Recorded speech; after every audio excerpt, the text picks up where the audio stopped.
সংসার কত মায়ার জাল মা।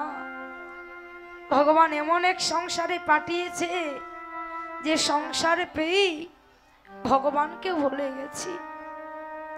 ভগবানকে ভুলে গিয়ে আমার আমার করছি, কিন্তু একদিনও ভাবি না যাদের আমি আমার আমার ভাবছি তারাতে কেউ আমার আপনে নয়।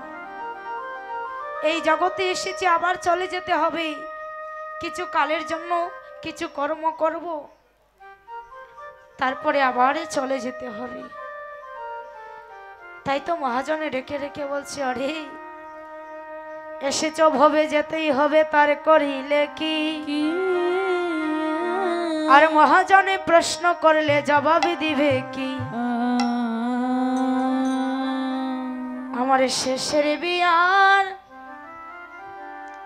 আর কয়দিন আছে বাকি। প্রাণ প্রাণ সখী গো, আমার মরণের আর কয়দিন আছে বাকি। আমার মরণের আর কয়দিন আছে বাকি।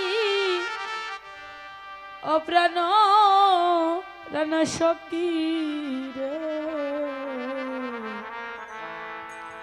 আমার মরণের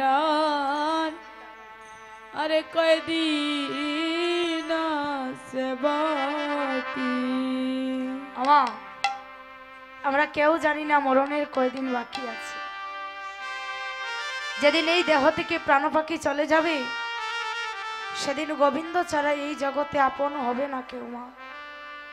কিন্তু আমরা করি কি, সারাটা জনম সংসারের জন্য করি, কিন্তু এই সংসার একদিন পর করে দেয়, সেদিন আপন হয় না। তাই তো মা এই আসরে দাঁড়িয়েছি কেবল ভক্ত চরণ ধুলি পাবার জন্য। আমায় দাও দাও ভক্তে, ভক্তের চরণে ধুলি। আমারে দাও দাও ভক্তের ভক্তের চরণের ধুলি। ওই আমার মানব জন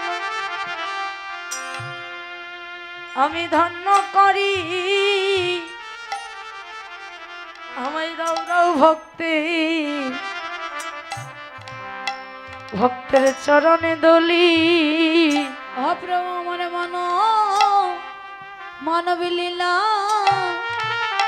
আমি ধন্য করি গো। দাও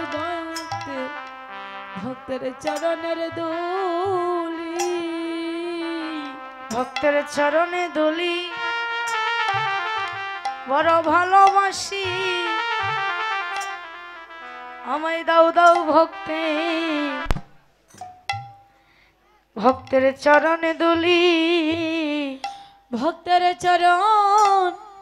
চরণে ধুলি বড় ভালোবাসি। আমারে দাও দাও ভক্তের চরণে ধুলি।